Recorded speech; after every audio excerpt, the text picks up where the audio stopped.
गजानन भूत गणाधिसेवितम् कपित जम्बु फल चारुभक्षणम् उमासुतं शोक विनाशकारकम्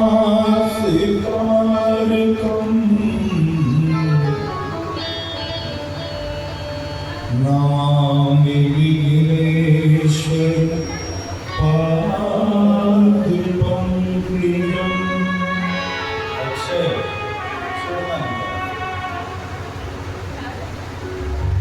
भवानी शंकरो वन्दे श्रद्धा विश्वासरूपिणो।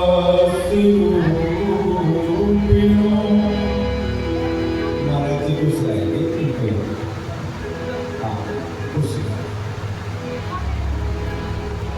या गामिनान पशन्ति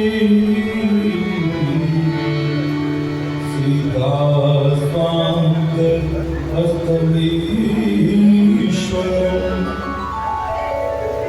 वन्दे बोधमयं नित्यं गुरुं शङ्करं गुरुरूपिणम् यमाश्रितो विमतिरोऽपि चन्द्रे सर्वत्र वन्दते। राम राम रामेति रमे रामे मनोरम सहस्रनाम तत्तुल्यं राम नाम वरानने। नीलाम्बुजश्यामलकोमलाङ्गं सीता समारोपितुमां भागं पाणो महासाय चारुचापम् नमामि रामं रघुवंशिनाथम्।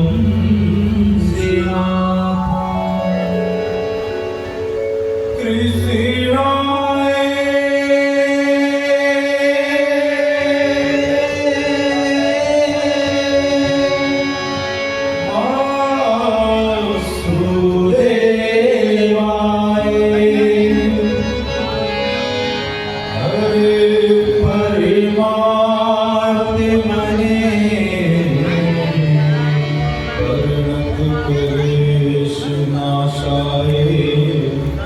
श्री गोविंदाय नमो नमः। श्री गोविंदाय नमो नमः। करो श्री राधिका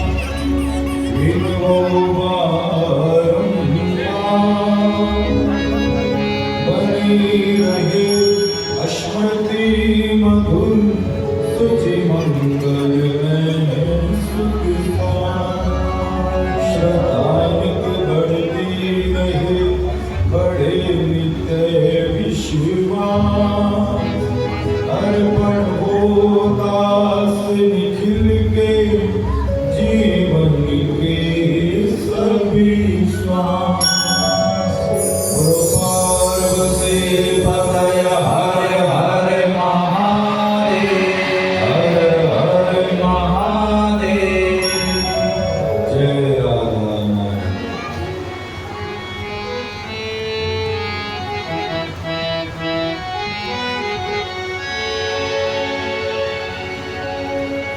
जय राधा माधवी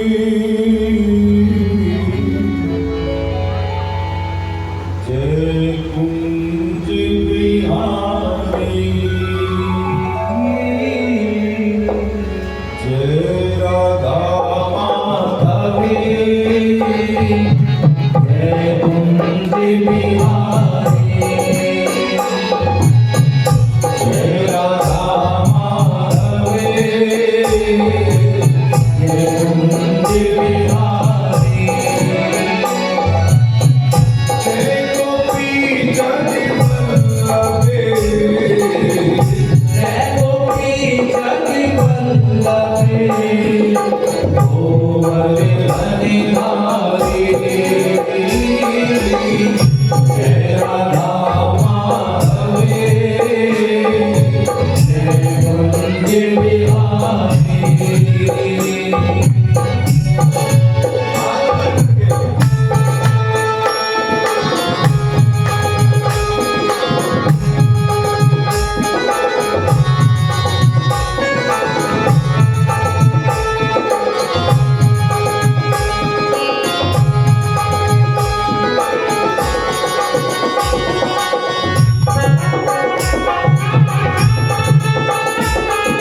जय राधा माधवे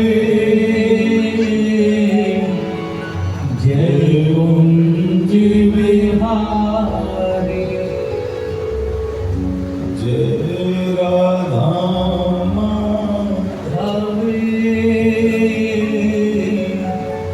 जय कुंज बिहारी जय जय श्री राधे जय जय श्री राधे। आदरणीय श्री अशोक रावल जी, जिनके पवित्र प्रांगण में कथा का ये आस्था दिन विश्राम दिवस प्रारंभ करा। आदरणीय नेता जी, जवान जी, गोपाल जी, दीपक जी, प्रवीण जी एवं सभी पुण्यात्माएं जो कथा में आई हैं, सभी के भीतर बैठे प्रणाम को प्रणाम करता हूँ। तो जय तो चलिए आज कथा को समेटें। कल उद्धव ब्रिज मंडल से लौटे।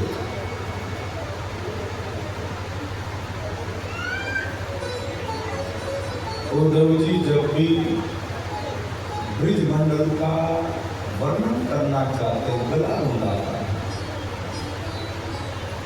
नेत्र बरसने लगते हैं, बोल नहीं पाते।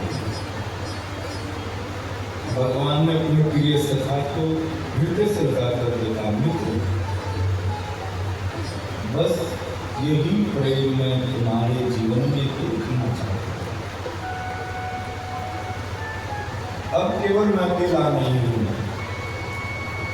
तुम भी मेरे प्रेमी सखा बन गए, इसलिए मैंने तुम्हें उस प्रेम नगरी में लिया। अब तो मेरे भक्तों का दर्शन करो। नेत्र बंद कराए तो उद्धव जी ने देखा क्या प्रिय और प्रियतम एक साथ झूले पर विराजमान हैं। अनेक सखियां मिलकर चारों तरफ से छत्र चौर बुलाए जा रही है, लाड़ लड़ाई जा रही है। प्राकृत नेत्रों से ही प्राकृत वस्तु देखी जा सकती है। अंदर के चक्षु नहीं खुलेंगे तब तक आत्मा परमात्मा का मुंह दिखाई नहीं देगा। दिव्य दृष्टि भी जो अर्जुन को प्रदान की, दिव्य ब्रज धाम और ब्रजवासियों का दर्शन कर। एक दिन भगवान श्री को कुब्जा को दिए वचन याद आए। भगवान श्री कुब्जा को दर्शन देने के लिए पहुंचे। अभिभूत हो गई, आनंदित हो गई। न जाने कितने जन्मों की प्रतीक्षा दर्शन हुई। आज श्री ठाकुर जी ने दर्शन दे करके नैनों को साफल्य प्रदान कर दिया। हृदय भाव को गति प्रदान कर दी, शांति प्रदान कर दी, मुक्ति प्रदान कर दी, आर्थिकता प्रदान कर दी, श्वासित कर दिए श्वास। भगवान श्री मथुरा में निवास कर रहे हैं।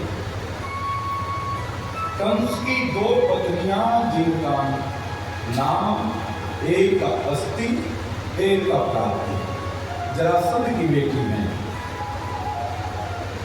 रोती रोती अपने पिता जरासंध के पास गई और अपने वैधव्य का वर्णन किया। जरासंध को घोर दुख हुआ, होता ही है भाई। अत्यंत क्रोधित होकर के उसने यदुवंश का नाश करने का प्रण ले लिया और अपनी विशाल सेना लेकर मथुरा को चारों ओर से ले ली। कन्हैया का अवतार ही पृथ्वी का भार धारण करने के लिए जब जरासंध जैसा पापी राजा स्वयं ही असुरों को इकट्ठा करके स्वयं लेकर के आया, तो जिस काम के लिए भगवान श्री अवतरित हुए हैं, योगेक्षम महाम्यम, मैं बोलता हूँ कि भारत को धारण करेगा।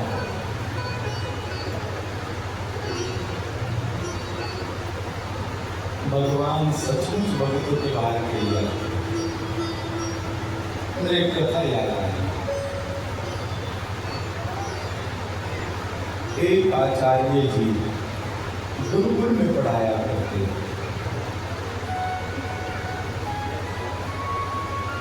स्वतः जो कुटिया में आ जाए, दान दक्षिणा आ जाए, उसी से गुजारा कर दिया करते, और कोई कुछ देगा इसकी भी अपेक्षा नहीं है, जो स्वाभाविक आ जाए उसी से गुजारा करते। कई बार भगवान बच्चों के साथ बड़ा अद्भुत खेल खेलते हैं। 3 दिन हो गए आचार्य जी के घर पर चूल्हा नहीं जला।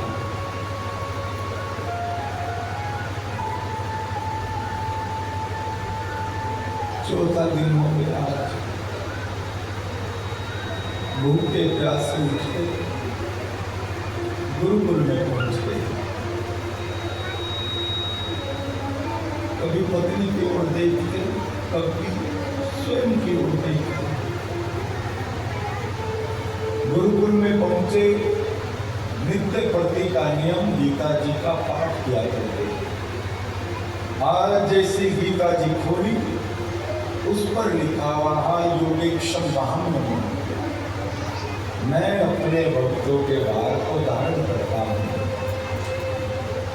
आंख भर आई,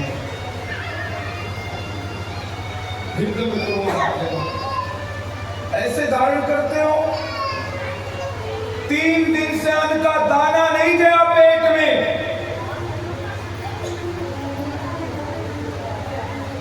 पंडिताई भूखी बैठी है, क्या कमी रह गई? फिर भी लिखा योगेक्षम महाम्यम, यही भार धारण करते हो। क्रोध आ गया, शाही की दमात ली, उंगली डुबाई, और जहां पर लिखा था योगेक्षम महाम्यम, उस पर उंगली गिरा दी, मिटा दिया। गुस्सा कम नहीं हुआ। जो लकड़ी का पेन कागज कलम था, उसको यूं चोंच को यूं मारने लगे, यूं मारने लगे, यूं मारने लगे। यही भार धारण करते हो। और भक्त बेचैन हुआ, क्रोधित हुआ।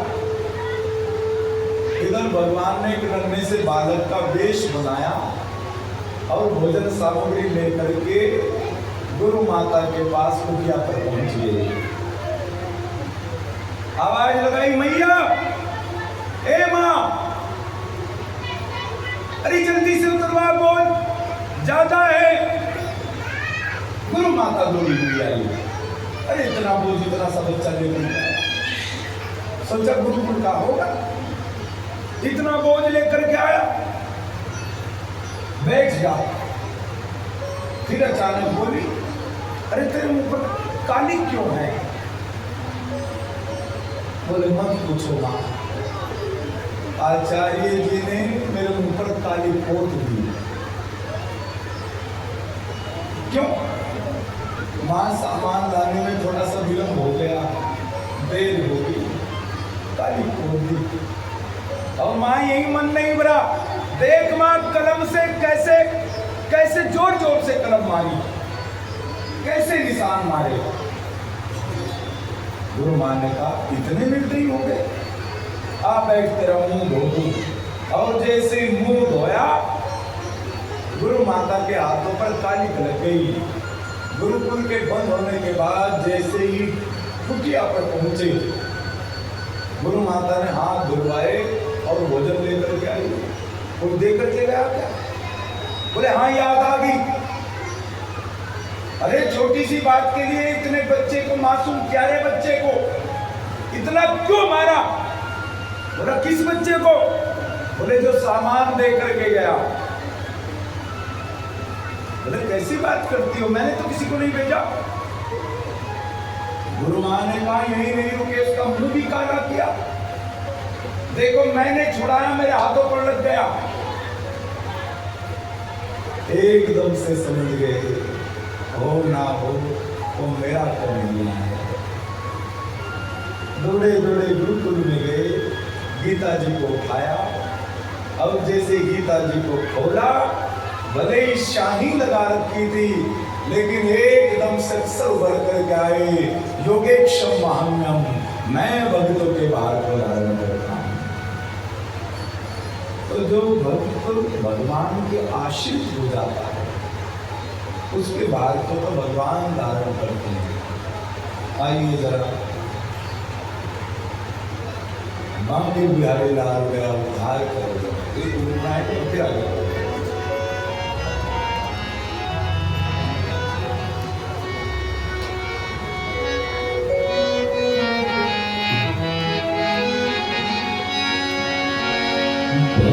सिंधु से बेड़ा मेरा भी पार करो,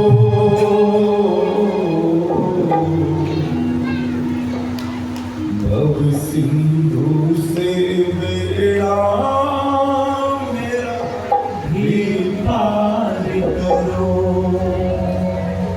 हाथ ऊपर करके बोलना है जरा का, श्री बांके बिहारी लाल मेरा उद्धार करो, श्री बांके बिहारी लाल मेरा उद्धार करो। भव सिंधु से बेड़ा मेरा भी पार करो, भव सिंधु से बेड़ा मेरा भी पार करो, भव सिंधु से बेड़ा मेरा भी पार करो।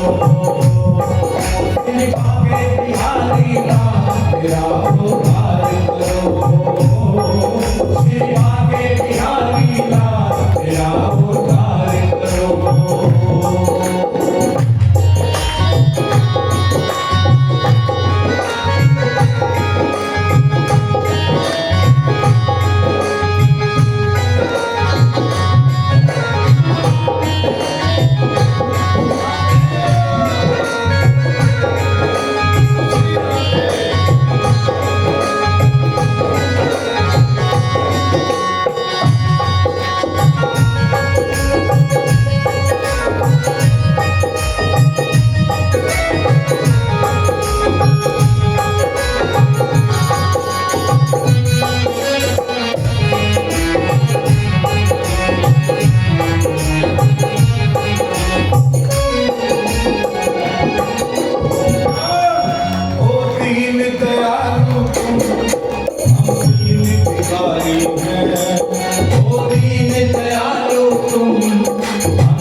मुझे सब में तेरे इश्क में पागल मुझे सब में ये रात भरे नैना तुम्हें याद करते हैं। ये रात भरे नैना तुम्हें याद करते हैं। दिन रात चुप कर हम आगे बढ़ते हैं। दिन रात चुप कर हम आगे बढ़ते हैं। इन नैनों के आंसू को स्वीकार करो। सिंधु से बेड़ा मेरा पार करो। सिंधु से बेड़ा मेरा पार करो। तेरे बाटे बिहारी नाम मेरा उद्धार करो। हे करुणा कर भगवान मेरा उद्धार करो। अब सिंधु से बेड़ा मेरा पार करो। सिंधु से बेड़ा मेरा पार करो। अब सिंधु से बेड़ा मेरा पार करो। अब सिंधु से बेड़ा मेरा पार करो। अब सिंधु से बेड़ा मेरा भी पार करो। शिरवा के बिहारी लाल मेरा उद्धार करो। भव सिंधु से बेड़ा मेरा भी पार करो। भव सिंधु से बेड़ा मेरा भी पार करो। परित्राणाय साधूनां जय दुष्कृतां। भगवान श्री ने आयुध चक्र गदा धनुष तर्कस आदि बलराम के हल और मूसल साथ लेकर के दोनों भाई शस्त्रों से सुसज्जित होकर दिव्य रूप पर बैठे। कन्हैया के रथ पर ध्रुव ध्वजा, बलराम के ध्वज पर ताल ध्वजा, और बाहर निकलते ही नगर के भगवान श्री ने 5 जन्य शंख बजाया और शंख की भयानक ध्वनि सुन करके शत्रुओं के हृदय कांप उठे। जरासंध ने आगे बढ़ करके कहा, मुझे तेरे साथ लड़ने में लाज आती है, तू मामा का प्यारा है, मैं तेरे साथ नहीं लड़ूंगा। बलराम, यदि तुम में हिम्मत है तो आजा, मैं लड़ूंगा। कन्हैया ने कहा, वीर पुरुष इतना बढ़ चढ़ करके नहीं बोला करते। दरअसल बलराम की सेना जरासंध की महासमुद्र जैसी सेना के सामने बहुत छोटी थी, फिर भी दोनों भाइयों ने जरासंध की सेना को तहस नहस कर दिया। भगवान कृष्ण के धनुष से अग्नि बाण निकल रहे और बलराम के हल मुसल से बड़े बड़े वीरों का मर्दन हो रहा। जब जरासंध की संपूर्ण सेना का नाश हो गया तब बलराम जी ने जरासंध को बांधकर कन्हैया के चरणों में डाल दिया। कन्हैया ने सोचा इसे छोड़ देना चाहिए, अभी राक्षसों का पूरा विनाश नहीं, इकट्ठा करके फिर आएगा। और इस प्रकार से जरासंध को छोड़ दिया गया और देखते देखते 17 बार जरासंध ने आक्रमण किया। भगवान ने हर बार पराजित किया और उनकी बार संत जनों को भजन पर बिठा दिया और घोषणा करा कि ऐसा भजन करना, अगर मेरी जीत नहीं हुई तुम्हारा वध कर दिया जाए। संत प्रार्थना करते भगवान हमारी रक्षा करो। 18वीं बार जैसे जरासंध आया उसी समय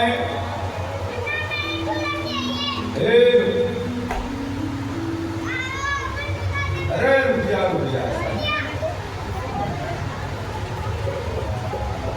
आजकल कुत्ता निकाल ले तो भी ज्यादा बोले। काल यवन अपने 3 करोड़ मलेच्छों के साथ मथुरा पर चला। श्री कृष्ण बलराम ने रणनीति तैयार कर ली। एक ओर काल यवन तो दूसरी ओर जरासंध। यदि एक ओर से ध्यान हट गया तो बंधु बांधव मारे जाएंगे। ये सोच करके दोनों भाइयों ने समुद्र के भीतर विशाल नगर बनवाया जिसमें वायु भी प्रवेश न कर सके। भगवान के स्मरण करते ही विश्वकर्मा ने द्वारिकापुरी का निर्माण कर दिया और रातों रात सब मथुरावासियों को सोते हुए उसमें पहुंचा दिया। विश्वकर्मा ने दिव्य नगर बनाया। इंद्र ने सुधर्मा सभा गई थी। उस सभा में बैठ करके भूख प्यास तथा अधर्म छू भी नहीं सकता। श्री कृष्ण बलराम के साथ बिना शस्त्र धारण किए मथुरा के विशाल द्वार से निकले। निर्जिदामपुर द्वारा पद्माली निरायुधम। और जैसे भगवान श्री को जाते देखा काल यवन पीछे पड़ गया। काल यवन ने जैसे देखा पहचान गया यही अद्भुत पुरुष है वसुदेव और बिना शस्त्र के जा रहा है तो भाग पड़ा, पीछे भागा। भगवान भी भागते भागते एक गुफा में प्रवेश हो गए। काल यवन कहते रह गया अरे रण छोड़ भाग मत। उस दिन से भगवान का एक नाम पड़ गया रण छोड़। गुफा में प्रवेश किए। वहां पर एक पुरुष सो रहा था। भगवान श्री ने सोते हुए उसके ऊपर अपनी चदरिया डाल दी और अंदर जाकर के बैठ गए। और काल यवन आया, उसने जैसी चदरिया देखी लात मार करके जैसी जगाया और उस पुरुष ने जैसे ही जाग करके देखा काल यवन को, काल यवन वहीं चल करके भस्म हो गया। ये कौन था? ये मुचकल नाम था। जब देवासुर संग्राम चल रहा, देवताओं का इसने सहयोग किया। विजय के पश्चात इंद्र ने कहा मांगो क्या मांगना है, बोलो क्या चाहिए, मांगो क्या मांगना है। बोला प्रभु थकान हो गई है, सोना चाहता हूँ। इंद्र ने कहा आराम करो और मैं वरदान देता हूँ जो भी तुम्हें सोते हुए जगाए परेशान करे उसको जैसे तुम देखोगे वही भस्म हो जाएगा। तुम्हारी निद्रा भस्म करने वाला अपने आप भस्म हो जाएगा। काल यवन के भस्म हो जाने पर श्री कृष्ण भगवान ने राजा मुचकल को दर्शन दिए और उन्हें ज्ञानोपदेश करके परम पद प्राप्त करने का वर दिया। मुचकल बद्रिकाश्रम में जाकर के भगवान की आराधना करने लगा। और संतों की प्रार्थना है, मान्यता है, यही मुचकल आगे चल करके नरसिंह भक्त बना। और इधर भगवान श्री जैसे ही जरासंध पीछे पीछे दौड़ा, भगवान श्री पर्वत पर चढ़ गए। भगवान श्री ने आग लगा दी। जरासंध ने सोचा भगवान जल करके बन गए और भगवान चुपचाप द्वारिका से गए। 11 वर्ष की अवस्था में वृंदावन छोड़ करके मथुरा में आए। 14 वर्ष मथुरा में रहकर के असुर का उद्धार किया और आज 25 वर्ष की उम्र में भगवान द्वारिकाधीश बने। दाऊ भैया का विवाह रेवती जी की पुत्री रेवती के साथ हुआ। द्वारिकाधीश बन करके प्रभु का प्रथम विवाह लक्ष्मी स्वरूपा रुक्मिणी जी के साथ संपन्न। परीक्षित ने कहा गुरुदेव इस विवाह के बारे में मैंने बड़ी विचित्र बात सुनी है। भगवान भीष्म रुक्मिणी रुचि राम राक्षसेर विधानेन उपयेमिति श्रुतम्। प्रभु मैंने सुना है रुक्मिणी जी के साथ भगवान का द्वंद्व विधि से विवाह। हिंदुओं के 8 प्रकार प्रकार के विवाह मान्य हैं। क्योंकि साहब हिंदू मैरिज एक्ट में 8 प्रकार के विवाह मान्य जाता है।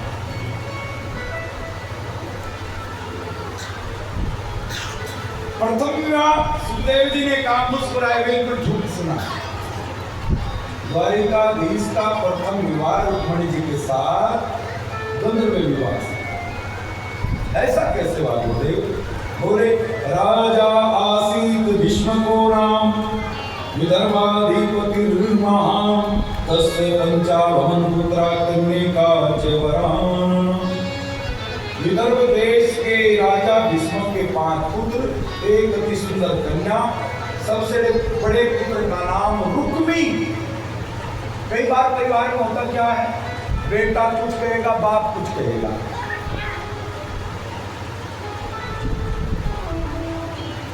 रुक्मणी का मित्र है शिशुपाल,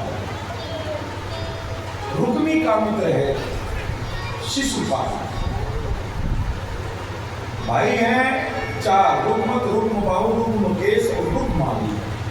कन्या का नाम रुक्मणी, जो सब लक्ष्मी का अवतार है। उसने जैसे ही भगवान के गुण रूप सौंदर्य के बारे में सुना तो मोहित हो गई। कृष्ण को पति रूप में मन ही मन में वर्ण कर दिया।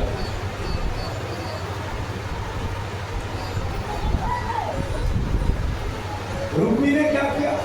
शिशुपाल के साथ गुपचुप विवाह तय कर दिया। राजा भीष्मक ने कहा हम अपनी बेटी का विवाह करेंगे। बोले पिताश्री विवाह मैंने शिशुपाल के साथ तय कर दिया। अरे ऐसे कैसे कर दिया बिना पूछे? रुक्मणी जी तो सहमति जान लेते, एक बात पूछ तो लेते। रुक्मणी ने साफ इनकार कर दिया मेरा विवाह होगा तो केवल और केवल द्वारिकाधीश के साथ। घर में तनाव हो गया। रुक्मणी ने कहा पिताश्री समझा दे इसे,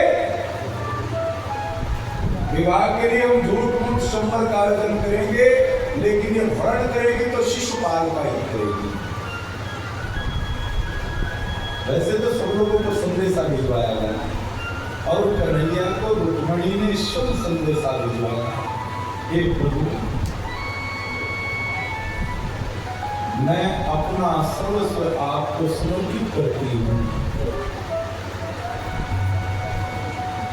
मैं आपका पति रूप में वर्ण करना चाहती हूँ। मेरा भाई मेरा विवाह शिशुपाल से करना चाहता है। मैंने मन ही मन आपको अपना पति मान लिया।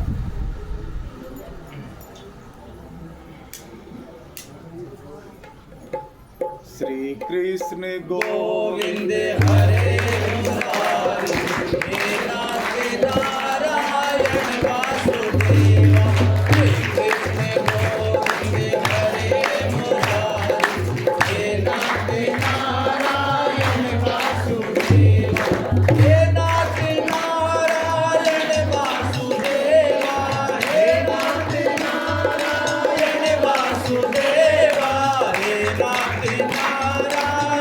वासुदेवा।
कृष्ण गोविंद हरे मुरारी हे नाथ नारायण वासुदेवा हे नाथ नारायण वासुदेवा हे नाथ नारायण वासुदेवा हे नाथ नारायण वासुदेवा हे नाथ नारायण वासुदेवा हे नाथ नारायण वासुदेवा हे नाथ नारायण वासुदेवा श्री कृष्ण गोविंद हरे मुरारी हे नाथ नारायण वासुदेवा श्री कृष्ण गोविंद हरे मुरारी हे नाथ नारायण वासुदेवा हे कृष्ण गोविंद हरे मुरारी हे नाथ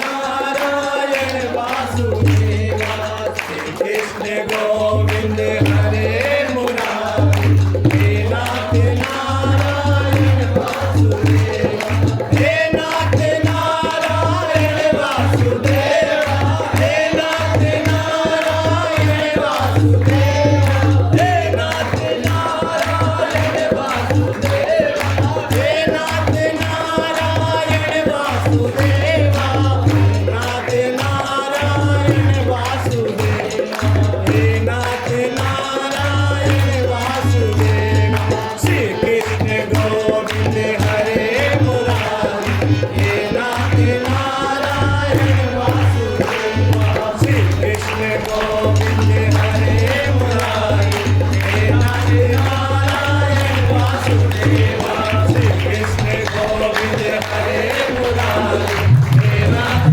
नारायण वासुदेवा जय जय श्री राधे श्री राधे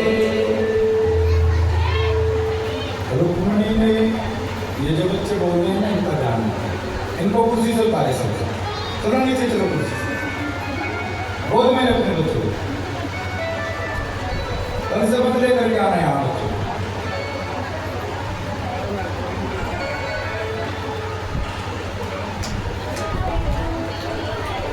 हाँ, रास्ता छोड़े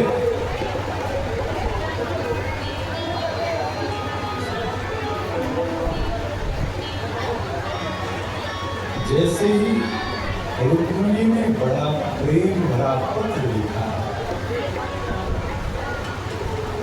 हे प्रभु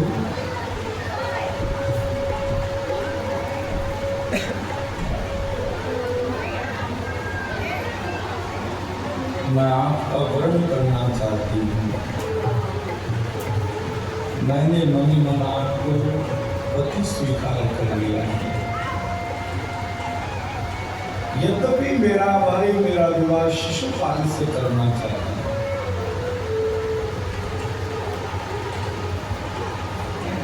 अरे सिंह का भोजन कोई शिकार ले जाए।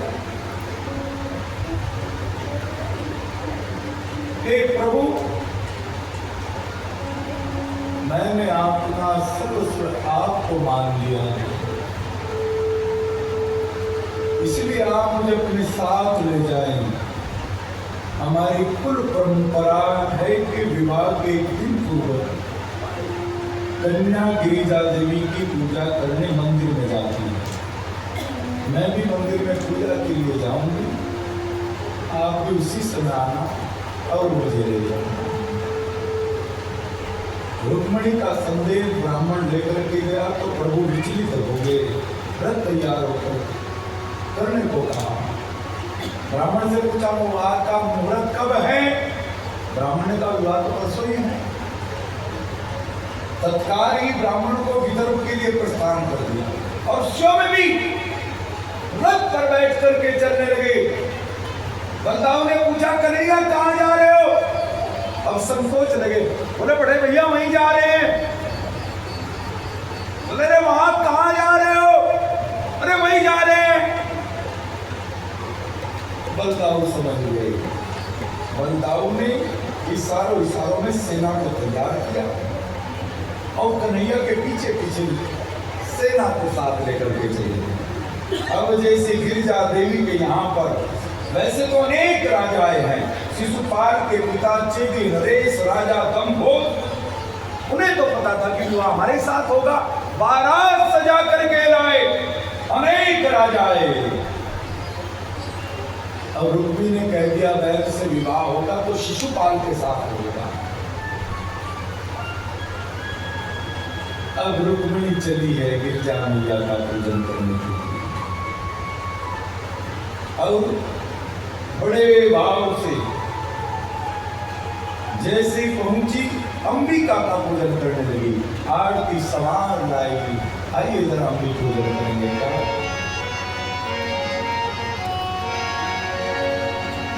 आरती सवार लाई सपने हजार लाई, मैं भी तेरे द्वार आई माँ। ओ बोली माँ, ओ बोली माँ, ओ गोरी माँ, ओ भोली माँ, आरती सवार लाई सपने हजार लाई, मैं भी तेरे द्वार आई माँ। आरती सवार लाई सपने हजार लाई, मैं भी तेरे द्वार आई माँ।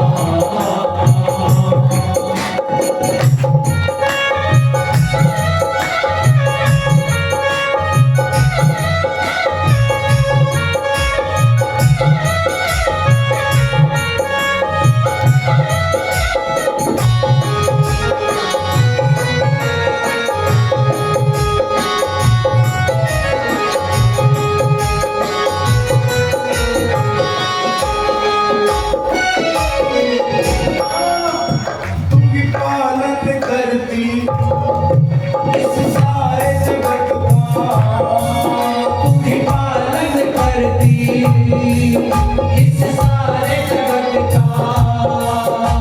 सतारे बढ़ाया तुमने अपने भगत का सदामान बढ़ाया, तुमने अपने भगत का।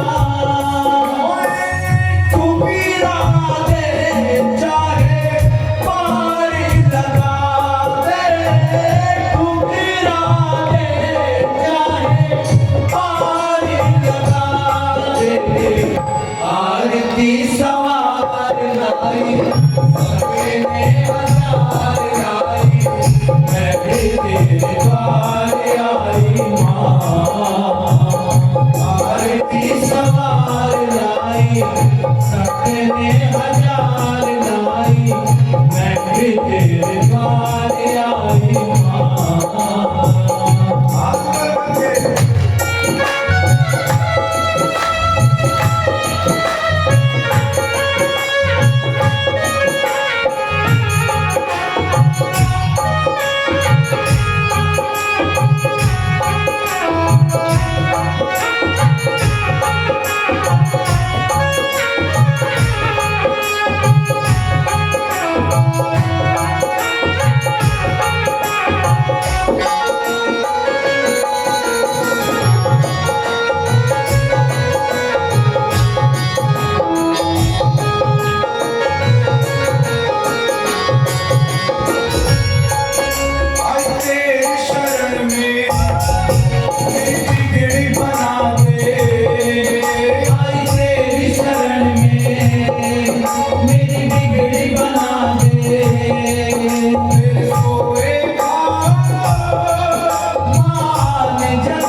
और चुपचाप कन्हैया आए, मुकुट मुरली लेकर के ऐसी मधुर तान छेड़ी जिसने भी श्रवण किया मोहित हो गया। और भगवान श्री ने जैसे ही मंदिर में पहुंचे एकदम से रुक्मिणी खड़ी हो गई। भगवान श्री ने हाथ पकड़ा, रथ में बिठाया और लेकर के चले। सब मूर्छित खड़े हैं मानो, ऐसे भगवान ने मोहित किए हैं। और जैसे कुछ देर बाद होश आया तब तक कन्हैया, और जैसे शिशुपाल ने एक राजाओं के संदेश पूछा कन्हैया दे गया, तो एकदम से सेना लेकर के आए और बलदाऊ भैया ने एक साथ पूरी सेना का सामना किया, शत्रुओं का विनाश किया। सब लज्जित हो गए। और जैसे भगवान जा रहे, रुक्मिणी का भाई रुक्मिणी आ गया। और भगवान श्री ने रुक्मिणी को जब नहीं माना, भगवान श्री ने रुक्मिणी को पकड़ करके उसका बाल काटने लगे। एकदम से बलदाऊ आ गए। बलदाऊ ने कहा साला है तुम्हारा, अरे अभी तो विवाह हुआ है, इतनी जल्दी साले को नाराज कर दी। समझाया और समझा करके तभी राजा विष्णु आए। विष्णु ने कहा हे प्रभु, वैसे तो रुक्मिणी आपकी हो गई है, लेकिन फिर भी लौकिक परंपराओं के अनुसार आप बारात लेकर के आए और रुक्मिणी बिटिया को हमें भी कन्यादान करने का अवसर देंगे। अपने हाथों से हम भी पाणी ग्रहण संस्कार कर सके, बेटी का विवाह कर सके, ये अवसर दे हमें। भगवान श्री प्रसन्न हो गए और उसके बाद बारात आई। और आप जानते हैं कि क्या क्या हुआ। बारात आई, फेरे हुए, डीजे पर नाचे गाने हुए, सब काम, ठीक है। बेटी की बारात विदाई हुई और विद्रोह के मिलन से प्रद्युम्न का जन्म हुआ। और जब प्रद्युम्न का जन्म हो गया, उसके बाद भगवान श्री का दूसरा विवाह जामवंती के साथ, तीसरा विवाह सत्यभामा के साथ हुआ, चौथा विवाह भगवान श्री का कालिंदी के साथ हुआ, पांचवा विवाह मित्रबंधा के साथ हुआ, छठा विवाह सत्ता के साथ हुआ, फिर भद्रा के साथ विवाह, लक्ष्मणा के साथ विवाह, और तो और भगवान जी के 16,100 लोग इस बात पर भी टिप्पणियां करते हैं। मूल के तो भगवान के विवाह 8 ही हुए। एक बार की बात, भौमासुर नाम का एक राजा, उसने अनेक राजकुमारियों को बलात् इकट्ठा करके बंदी गृह में डाल दिया और संकल्प ले लिया जब तक 20,000 नहीं हो जाएंगे एक शासन के साथ विवाह होगा। भगवान श्री को ये करुण कहानी सुनाई दी। भगवान श्री आए और भौमासुर का वध करके जो देवियां कारागार में बंद थी, भगवान श्री ने उनको मुक्त किया। देवियों की आंख में आंसू आ गए, प्रभु क्या मुक्ति, क्या वतन। अब तो हम संसार में वापिस जाएंगे तो भी लोग उनको ताने मारेंगे। भगवान श्री ने कहा, अगर आपने कोई अन्यथा विचार नहीं किया है तो मैं तुम्हें अधिकार देता हूं, आज से मुझे पति रूप में स्वीकार करना। पति का अर्थ है रक्षक, जिम्मेदार, राष्ट्रपति, राष्ट्र का पति, गणपति, गुणों का पति, 16,100 रानियों का भगवान रक्षक बन गए, उनकी जिम्मेदारी निर्वहन करने। इसलिए संत कहते हैं भगवान के विवाह हुए 16,000। चाहे जितने भी लोग आए हमारे लिए तो आनंद की बात है। जय जय श्री राधे, जय जय श्री राधे।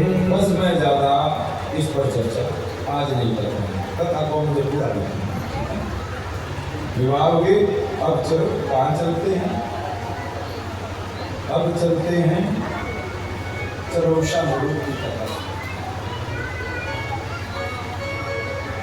आज की कथा बड़ी लंबी चौड़ी है, चलो एक भजन कर ले और उसके बाद आगे बढ़ते हैं।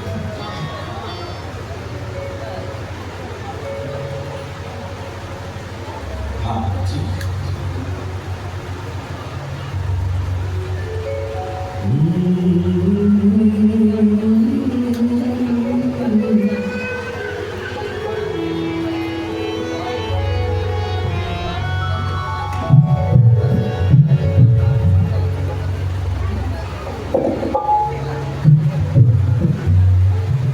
दिल्ली साधना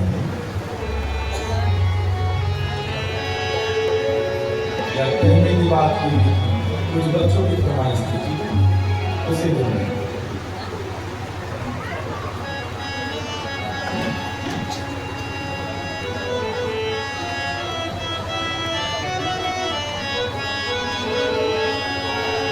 कहने की बात नहीं,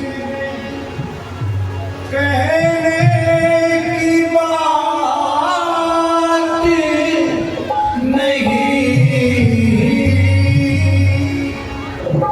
कहने की बात नहीं, फिर भी जो बात पे आई है। क्या ये है? हाथ ऊपर करके ऐसे नहीं, क्या तेरे चरणों में ही रहने की कसम खाई है। तेरे चरणों में ही रहने की कसम खाई है। कहने की बात नहीं, कहने की बात नहीं, कहने की बात नहीं, फिर भी जो बात आई है। तेरे चरणों में ही रहने की कसम खाई है। तेरे चरणों में ही रहने की कसम खाई है।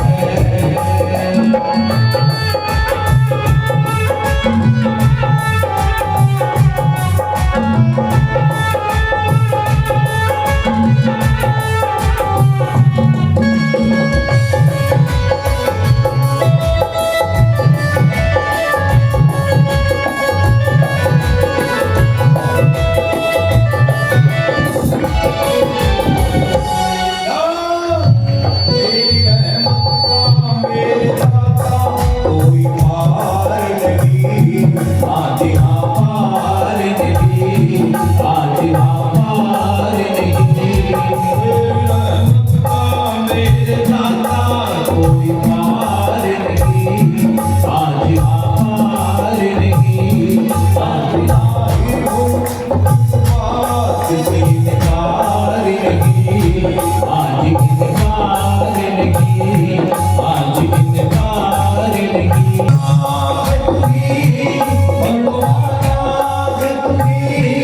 भोला भाला है तुझी, मुंडवाला है तुझी, दिल में बसा के जो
तेरे चरणों में रहने की कसम खाई है, तेरे चरणों में रहने की कसम खाई है, आज हाँ खाई है, आज हाँ खाई है, आज हाँ खाई है, आज हाँ खाई है। तेरे चरणों में रहने की कसम खाई है, तेरे चरणों में रहने की कसम खाई है। भगवान श्री द्वारिकाधीश बने। जरासंध का वध किया, शिशुपाल का राजसूय यज्ञ में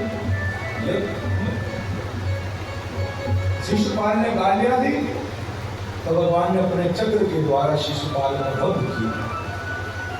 ये कथा दिखांत आप लोग जानते हैं, नहीं जानते भी कभी मौका मिला इन कथाओं पर चर्चा करें।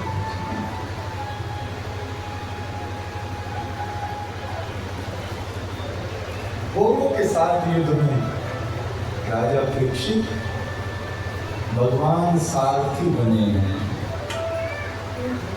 कौरवों के साथ युद्ध में ऐसे सारथी बनकर के भगवान ने अपने नेत्रों से कौरवों की आयु छीन ली। तुम्हारे दादाओं को विजय प्राप्त कराएंगे, कहीं मित्र बने। और हाँ, मित्रता पर एक बात है, अब जरा गंभीरता के साथ सुनो। कृष्ण शासित सखा कचिद ब्राह्मणो ब्रह्मवित्तम् विरक्त इंद्रियार्थेषु प्रशान्ति आत्मा जितेन्द्रियः। परम भक्त सुदामा जी के मित्र बने। सुखदेव जी महाराज कहते हैं, श्री कृष्ण जी के परम प्रिय अभिहृदय श्री सुदामा जी महाराज कृष्ण से सखा, कृष्ण के मित्र हैं। ना काम बताया, ना धाम बताया, ना नाम बताया ज्यादा, कृष्ण के, कृष्ण से सखा। ब्राह्मणो ब्रह्मवित्तम, ब्राह्मण वेता ब्राह्मण है। प्रशांत आत्मा, और परिस्थिति में शांत रहते हैं। और आगे विशेषण किया जितेंद्रिय। कहीं नहीं लिखा सुदामा जी भीख मांग करके खाते हैं। आजकल जागरण वालों ने और उन रसिया ने, इन लोगों ने मिलकर के सुदामा के हाथ में कटोरा ले लिया। सुदामा कटोरा लिए, चलो भाई सुदामा को दे दे। काली माँ के हाथ में कटोरा दी दिया, शंकर जी कटोरे लेकर के मां। सुदामा जी बड़ी पावन कथा है। सुदामा जी ब्रह्म ज्ञानी और शांत चित्त थे। भिक्षा में जो भी मिल जाए उसी से संतोष कर लेते, जीवन यापन करते। उसकी पत्नी भी उन्हीं के अनुरूप। आज कई बार भगवान भक्तों के साथ बड़े अद्भुत खेल खेलता है। कोई देगा इस बात की भी अपेक्षा नहीं है। 3 दिन से सुदामा के घर में चूल्हा नहीं जला। छोटे छोटे बच्चे आए, माँ कहाँ चल पकड़ गया, माँ भूख लगी है, माँ भूख लगी है। माँ ने कहा बनाती हुई एक काम करो, खिलाओ। भूखे पेट खेला नहीं खाता। माँ बाहर कोई नहीं खेला, मिया भूख लगी है। माँ पेट में दर्द होने लगा, पानी पी लो। माँ वो पानी दर्द करता है, भूखे पेट पानी भी दर्द करने लगता है। अच्छा तब तक सो जाओ, मैं बना रही हूं। भूखे पेट नींद नहीं आती। माँ में भूख लगी है। माँ अगर आज कुछ नहीं खाया प्राण निकल जाएंगे। और माँ के सामने बच्चे भूख से तड़पे, माँ पर इससे ज्यादा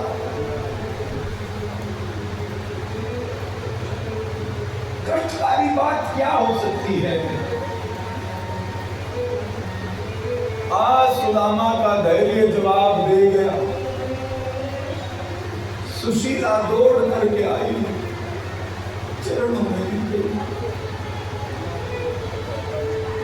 स्वामी बच्चे भूख से तड़प रहे। सुदामा ने कहा हाथ फैला, हम लोग को क्या दे। हमने कब कहा ऐसा,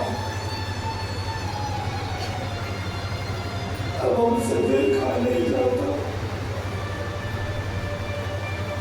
माँ के सामने बच्चे भूख से तड़पे, अब सहन नहीं होता।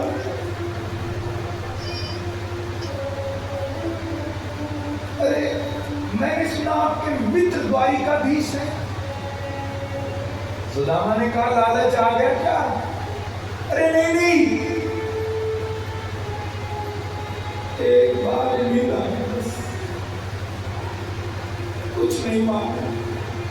सुदामा ने कहा बचपन की बातें हैं, बड़ा क्यों जाने, भूल गया होगा। नहीं वैसे नहीं हो सकते। अरे इतने दिन बाद जाऊंगा, कुछ ना कुछ तो भेंट देने को चाहिए, हमारे पास है क्या। सुशीला दौड़ करके गई, 4-5 घरों से 3 मुट्ठी चावल मांग करके लाई और एक फटे से वस्त्र में बांध दिए। जोड़ करके बोली, कन्हैया से कह देना तेरी गरीब भाभी के पास कुछ देने को नहीं। और जैसे सुदामा चलने लगे, बच्चे दौड़ करके आए, माँ के चरणों में लिपट गए। माँ में भूख नहीं लगी। माँ झूठ बोलने की झूठी ढकाए लेने लगे। गरीबी बचपन में बड़ा बना देती है। गरीबी बहुत कुछ सिखा देती है। मैया में भूख नहीं लगी, मां पिताश्री को बाहर मत भेजे। और भारी मन से सुदामा जी चले, बच्चों का रोना देखा ना। आज द्वारिकाधीश की ओर चले, मन में गाते जा रहे हैं, एक मास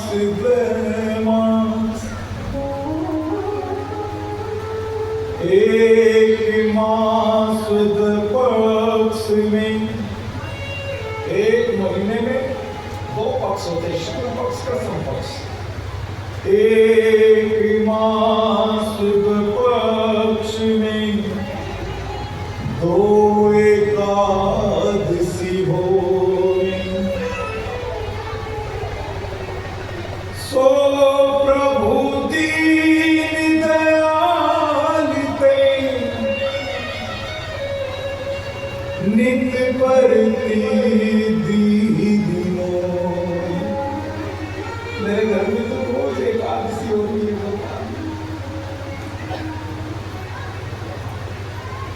जब भी बच्चे भोजन की इच्छा करते, खाने को कुछ नहीं मिलता, झूठ कहना पड़ता, बेटा आज एकादशी। और आज जैसे ही सुदामा चले हैं, जब भी व्यक्ति प्रभु की ओर चला करता है, भगवान उसके राह की हर कांटे दूर कर देते। जैसे ही पैरों में बीमारियां पड़ी है, एक से पूछा भैया द्वारिका नगरी कहाँ है? बोले महाराज उल्टा आ गए हो। फिर वापिस लौटे। आंख लगी, भगवान से भक्त का दर्द देखा नहीं गया। ऐसे तो लंबी कथा है। कहीं भगवान नाविक बने, सुदामा को पार किया और जैसे आंख लगी अपने आप को द्वारिका में पाया। अब जैसे द्वारिका में आंख हुई, बोले भैया, जैसे सैनिकों को देखा, द्वारपालों को देखा, ए भैया ये कौन सी नगरी है? बोले महाराज द्वारिकापुरी। और जैसे कहा द्वारिकापुरी, अरे अरे ये तो मेरे मित्र रहते हैं। कौन है भैया? महाराज आपके मित्र। बोले द्वारिकाधीश। क्या कहने लगे?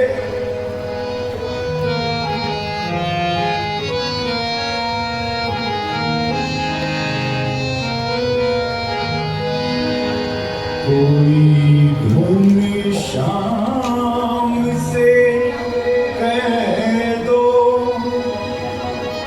तुम्हारा यार आया,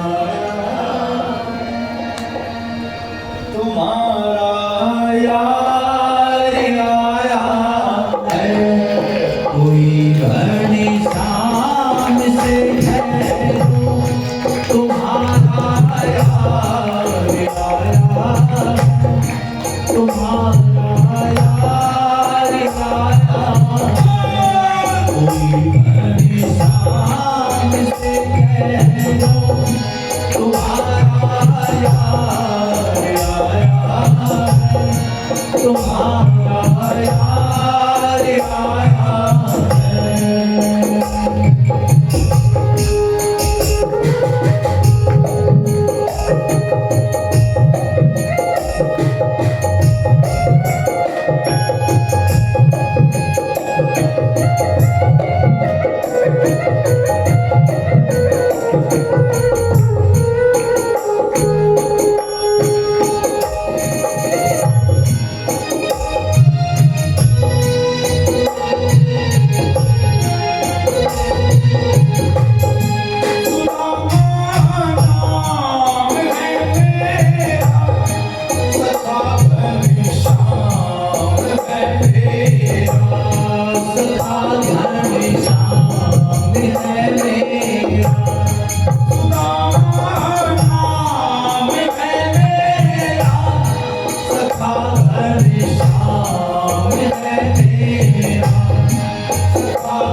दिया है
मधुर वंशी को भूले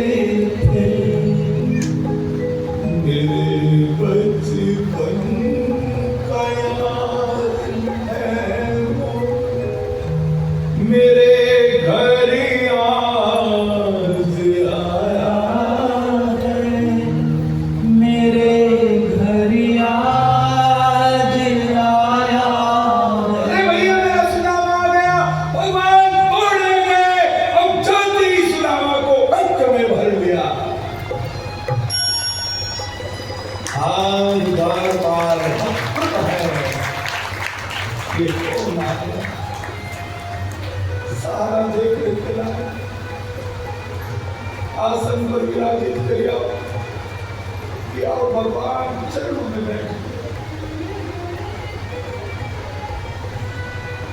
जब तक रुक्मणी जल लेकर जाए भगवान की आंखों के आंसू इतने बह गए। आज याद आई हमारी।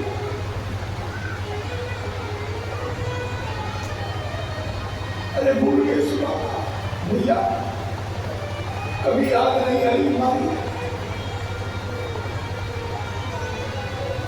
आंखों के आंसू से श्री चरणों को धो दिया। सुदामा के श्री चरणों पर हाथ फिरा रहे हैं। नग्न है भारत वाले से ठाकुर मेरे, भक्त आसन पर बैठा है और भगवान चरणों में बैठे। सुदामा के श्री चरणों पर जगह जगह कांटे लगे। भगवान यूं हाथ फिरा रहे, कांटा हथेली में चुभ गया, रक्त बहने लगा। रुक्मणी जी ने देखा, भगवान श्री ने देखा, कांटे लगे हैं, कांटे निकालने लगे हाथों से। जब तक रुक्मणी सुई लेकर के आए एक कांटा निकल नहीं रहा। भगवान उसे निकालने के लिए श्री चरणों पर मुंह रख करके दांत से कांटे ऐसा भगवान ही भक्तों के मार्ग को निष्कंटक किया करते हैं। भगवान ही भक्तों के रास्ते के कांटे निकाला करते हैं। स्नान कराया, राजशाही वस्त्र धारण कराया और अब सुदामा को भोजन पर सोने चांदी के थालों में 56 प्रकार के भोग। सुदामा को संकोच लग रहा है और भगवान हाथ से तुम खाए ये भैया लो राम खाना करो। अब सुदामा को संकोच लगे। सुदामा ने जैसे ही पहला टुकड़ा उठाया एकदम से बच्चों की याद आ गई। माँ भूख लगी, माँ 3 दिन से उनका दाना पेट में नहीं हुआ। आदमी कितनी भी दूर चला जाए 1000 कोस से भी अपना घर दिखाई देता है।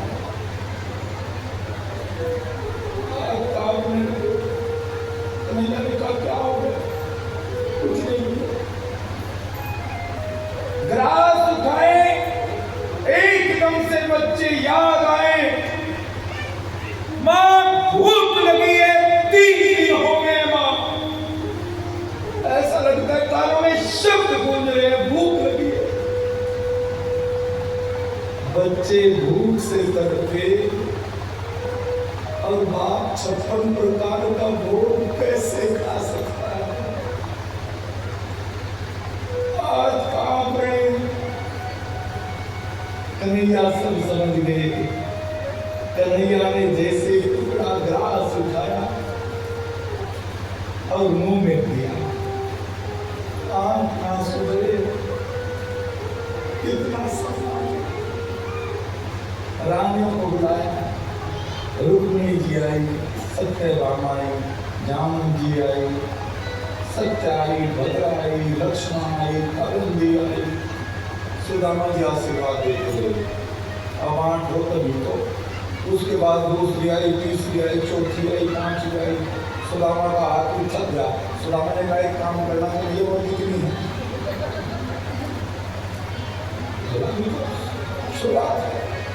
बोले भैया हाथ लगे, काम करो ना, इन सब की तरफ से तुम प्रणाम करो तो भैया आशीर्वाद देंगे और क्या। 3 दिन रहते रहते हो गए, अनेक बातें हुई। सुदामा ने सोचा लेने देने की तो बात कुछ करी नहीं है। अच्छा भैया अब चलता। सुदामा की मैंने कहा भले ही कुछ नहीं मिला, ये राजशाही वस्त्र तो है, बाजार में वो बेच दूंगा, 2-4 दिन का आटा तो मिल ही जाएगा। और कन्हैया ने देखा अच्छा लोभ आ गया। सुदामा ने कहा अच्छा भैया चलता हूँ। सुदामा ने कहा अच्छा भैया अब आज्ञा दो। कन्हैया ने कहा रुक्मणी सुदामा जी के वस्त्र सूख गए होंगे जरा लाना। और जो फटे पुराने वस्त्र थे सुदामा को फिर पहना दी। सुदामा मन में सोच रहा वाह भाई कपड़े तो अच्छा याद किया। और जैसे ही अपने घर पर आए देखा क्या द्वारिका पुरी से भी सुंदर सुदामापुरी बनी हुई है।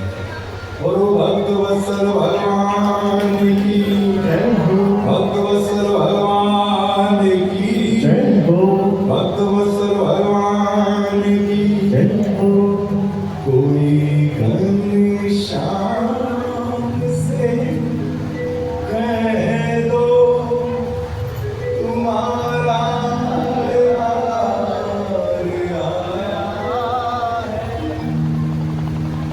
तुम्हारा यार कोई घनश्याम से यार आया है तुम्हारा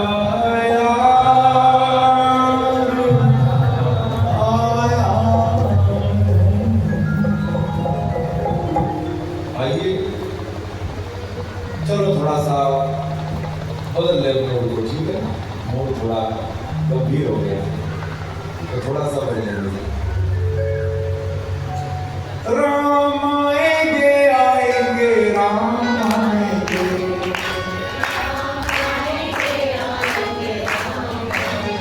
ऐसे कहाँ आएंगे राम, ऐसे थोड़े आने राम। मेरी झोपड़ी के भाग्यारी खुलते जाएंगे राम आएंगे। मेरी झोपड़ी के भाग्यारी खुलते जाएंगे राम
राम की